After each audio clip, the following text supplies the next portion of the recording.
Red row ஆன்மீக channel ஆன்மீக சகோதர சகோதரிக்கெல்லாம் என்னுடைய அன்பான பணிவான ஆசீர்வாதத்தை தெரிவித்துக் கொள்கிறேன். ஆன்மீகம் சார்ந்த எத்தனையோ நல்ல நல்ல விஷயங்களை எல்லாம் உங்கள் நலன் பொருட்டே இறை அருளாலும் குருவரனாலும் வெளிப்படுத்துகின்றோம். அந்த வகையில் பார்க்கும்போது நவகிரகங்களில் பார்த்திங்கன்னா 3 கிரகங்களுடைய பெயர்ச்சி மிகவும் முக்கியத்தன்மையோடு பார்க்கப்படுது. அதில் பார்த்திங்கன்னா இந்த 2025 பொறுத்த வரைக்கும் 3 கிரகங்களுடைய பெயர்ச்சி. ஒன்று குரு பயிற்சி, அடுத்தது ராகு கேது பயிற்சி. இந்த 2 கிரகங்களை நாம் உற்று நோக்கினாலும் கூட சற்று அச்சம் கலந்த பயம் கலந்த உணர்வோடு பார்க்கக்கூடிய ஒரு பயிற்சி எதுன்னு பார்த்திங்கன்னா அது சனி பயிற்சி தான். காரணம், சனி பகவானை பொறுத்த வரைக்கும் ஆண்டி முதல் அரசன் வரை, ஏன் ஆண்டவனாக இருந்தாலும் சற்று அசைத்து பார்த்து விடுவான். மனித வாழ்வை பொறுத்த வரைக்கும் இன்பமும் துன்பமும் கலந்த ஒரு நதி மாதிரி தாங்க. நதி வழி போனால் கரை உண்டு, விதி வழி போனால் யார் உண்டு என்று கலங்கியவருக்கெல்லாம் ஒரு கலங்கரை விளக்கம் ஜோதிடம். அதில் இந்த சோழி பிரசன்னம் என்பது ஒரு அற்புதம். சனி பார்த்திங்கன்னா பலம் வாய்ந்த 3 கிரகங்களுடைய பயிற்சியை 2025 நாம் சந்திக்க போகின்றோம். குரு பயிற்சியோ ராகுகேது பயிற்சியோ அதிக பாதிப்புகளை தந்துவிடுமோ என்று பயம் இல்லைங்க. ஆனால் சனி பயிற்சியை பயம் கலந்து அச்சம் கலந்த ஒரு உணர்வோடு தான் நான் பார்க்கின்றோம். காரணம், அதாவது சராசரி மனிதனிலிருந்து அரசன் முதல் ஆண்டவன் வரை அசைத்து பார்த்து விடுகின்றார். அனுபவத்தில் பார்க்குறவன் படாத பாடுபடுகின்ற ஒரு சூழ்நிலை அது சனி பண்ணுவதல்ல, நம்முடைய வினையும் விதியும் தான். அதீத ஆசனை, உடல் மனம் ரெண்டும் தவறான பாதையை நோக்கி பகிரும் பொழுது ஏற்படுகின்ற விளைவு தான். அந்த வகையில் 2025 3 கிரகங்களுடைய பயிற்சியை சந்திக்கின்றோம். குரு பயிற்சி, ராகு கேது பயிற்சி, சனி பயிற்சி. சனி பகவானை பொறுத்த வரைக்கும் கும்பத்திலிருந்து மீனத்துக்கு பயிற்சி ஆகின்றார். எங்கே போகிறாரு? மேஷம் தலையாக கொண்டால் மீனத்தை பாதமாக கொள்வோம்.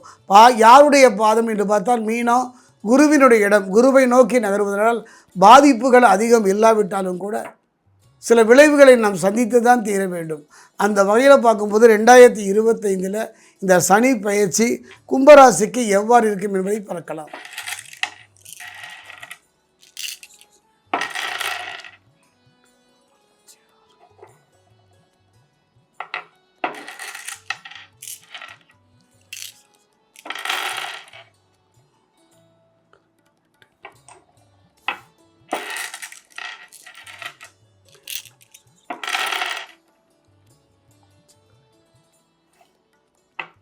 கும்பராசி ஆன்மீக சகோதர சகோதரி, கடந்த காலங்களை பொறுத்த வரைக்கும் கசப்பான ஒரு வாழ்வாகத்தான் அமைந்து விட்டது. போட்ட முதல்ல எடுக்க முடியாத ஒரு சூழ்நிலை. நல்ல வாழ்வு அமைந்தாலும் கூட அது நலமாக அமையவில்லை. நல்ல வாழ்வு அமைந்தாலும் கூட அது நமக்கு வசதியாக அமையவில்லை. கடுமையான போராட்டத்தை ஏமாற்றத்தையும் கடந்த காலத்தில் சனி பயிற்சியில் சந்தித்து வந்தீர்கள். கும்பத்தை பொறுத்த வரைக்கும் 7.5 சனியில் ஜென்ம சனியாகத்தான் அவர் பலன் தந்து கொண்டிருந்தார். கடுமையான போராட்டம், ஜென்ம சனியாகவே அவர் பலன் தந்து வந்தார். அதே நேரத்தில் பார்த்திங்கன்னா இந்த சனி பயிற்சி 2025 பார்த்திங்கன்னா கும்பத்தை பொறுத்த வரைக்கும் பாத சனியாக பலனை தரப்போகின்றார். கும்பத்திலிருந்து சனி பகவான் மீனத்துக்கு போயிட்டாருன்னு நீங்கள் நினைக்கிறோம். போனாலும் கூட இப்போ அவர் பாத சனியாக பலன் தருகின்றார். பாத சனியை பற்றி நான் ஒரே ஒரு விஷயம் சொல்கிறேன், அதை கவனமாக கேட்டுக்கிட்டாலே போதும், கவலையே பட வேண்டாம். கடந்த காலத்தில் மகர ராசிக்காரர்கள் சந்தித்தது தான், பக்கத்து வீட்டுக்காரன் சந்தித்த துன்பமும் துயரம் தான், நம் சகோதரன் சகோதரிகள் சந்தித்தது தான் அந்த பாத சனி. அதையும் வருக பாத சனி சிறந்த பக்தன், சிவபக்தன். இவனை மாதிரி ஒரு மன்னன் இருப்பானா? கிடையவே கிடையாது. தன் மக்களை தன்னுடைய பிள்ளைகளாக கருதியவன், தன்னுடைய இசையின் காரணமாக ஈசனையே ஆட்டி வைத்தவன். அப்படிப்பட்டவன் கூடா ஒழுக்கம் கேடாய் முடிந்தது என்பதைப் போல அவனுடைய அகம்பாவம் ஆணவம் அந்த காலகட்டத்தில் சனி பகவான் அவனை பாத சனியாகத்தான் பற்றினார். மன்னன் தரையில் விழுந்து விட்டான். தான் வழிபட்ட தெய்வம் கூட அவன் பக்கம் திரும்பி பார்க்கவில்லை. இந்த பாத சனி என்பது என்னுடைய அனுபவத்தில் அர்த்தாசிரம சனியோ ஜென்ம சனியோ கண்டக சனியோ எந்த சனியோ தராததையெல்லாம் இந்த பாத சனி தந்துவிடும். கவனமாக இருக்கணும், அதாவது எப்பவும் கவனமாக இருக்கணும். காரணம் என்னென்னா, மனம் உடல் மனமானாலும் தேகமானா இருந்தாலும் கவனமாக இருந்து விட்டாலே போதும். அப்படி இருந்துட்டால் பாதசனியினுடைய பாதிப்பு இல்லை. குறிப்பாக சொல்லப்போனால் கும்பத்தை பொறுத்த வரைக்கும் குடும்ப சனின்னு சொல்லுவாங்க. பாத சனி அதாவது சந்திரனுக்கு 2ஆம் இடம் சனி வரும்போது அந்த இடம் மாறுதல் நடக்கும்போது அவர் பாத சனியாக பலர்ந்திருக்கின்றார். இப்போ தான் தெரியும், இப்போ தான் நல்ல மனைவி, நல்ல பிள்ளை, நல்ல குடும்பம், நல்ல தொழில் இருந்தாலும் எப்போவோ செஞ்ச தப்புங்க.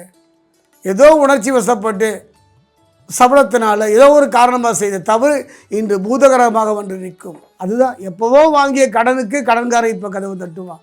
எப்போவோ விதைத்த விதை இன்று மரமாக கண் முன் நிற்கும். கவனமாக நிதானமாக இருக்க வேண்டும். அதற்காக அச்சப்படவெல்லாம் தேவையில்லை.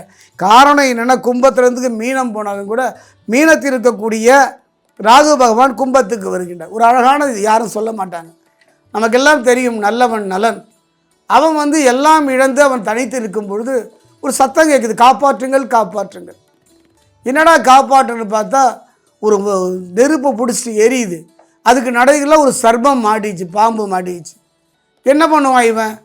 யாரை காப்பாற்றணும்னு ஒரு முறை இருக்குல்ல, இருந்தாலும் அவன் நல்லவன் நலன் ஓடி சென்று அந்த பாம்பை எடுத்து நெருப்பிலிருந்து வெளியே விடுறான். அந்த பாம்பு இவனை கொத்திடுது. அப்போ நலன் சொல்கிறான், நீ நல்லவன் நலன் என்ற காரணத்தினால் பாம்பு என்று தெரியாமல் உன்னை காப்பாற்றினேனே, என்னை கொத்தி விட்டாயே, ராகு உன் புத்தியை காட்டி விட்டாயா என்று கூறிய பொழுது அந்த கார்கோடகன் என்ற பாம்பு சொல்லுது, உண்மைதான், நான் உதவி செய்த உன்னை கொத்தினேன் தான், இல்லை என்று சொல்லவில்லை. ஆனாலும் இந்த காலத்தில் நீ தலைமறைவாக வாழ வேண்டும். அதற்கு நான் கொத்தியின் அல்லவா இந்த வடிவம் ஒரு காரணமாக இருக்கும். கெட்டதிலும் ஒரு நல்லது, அதாவது என்னது சொல்கிறாரு, கெட்டதிலையும் ஒரு நல்லது நடக்குதுப்பா, கவலைப்படாதே என்று கூறினார். காரணம், அவர் வேறு மண்ணிடம் வேலைக்கு செல்லும் பொழுது வேறு வடிவத்துக்கு செல்கின்றார். அந்த நிலையில் மீனத்தில் இருந்த ராகு கும்பத்துக்கு வராது. கவலைப்படாதீங்க, சனி பகவானுடைய கடுமையான பாதிப்பிலிருந்து உங்களை காக்கின்ற ஒரு சக்தி ராகு தான். அந்த வகையில் பார்க்கும்பொழுது நல்ல மனைவி, நல்ல பிள்ளை, நல்ல இடம், பொருள், வேலை அத்தனையும் கிடைக்கும். இப்போ நான் உங்கள்கிட்ட பேசிகிட்டு இருக்கிற இந்த நேரத்தில் செவ்வாய் பகவான் பக்ர நிவர்த்தி ஆகிவிட்டார். களத்திரகாரகன் சுக்கிரன் பக்ரமாகிவிட்டார். இந்த சனி பகவான் மட்டுமே நமக்கா இல்லை, கடுமையான மழை பெய்யும் பொழுது கொடை வைத்துக் கொள்வது போல, கடுமையான வெயில் அடிக்கும் போது கடந்து செல்வதற்கு பாதணி அணிகிற மாதிரி மற்ற கிரகங்கள் துணை இருக்கின்ற ஒரே ஒரு கிரகம் தன்னுடைய பார்வையை உங்கள் மீது பதித்தாலும் மற்ற கிரகங்கள் உங்களுக்கு துணை இருப்பதனால கவலைப்பட வேண்டாம். தேகம் மனசு தவறான பாதையை நோக்கி செல்லாமல் இருந்து விட்டாலே போதும்.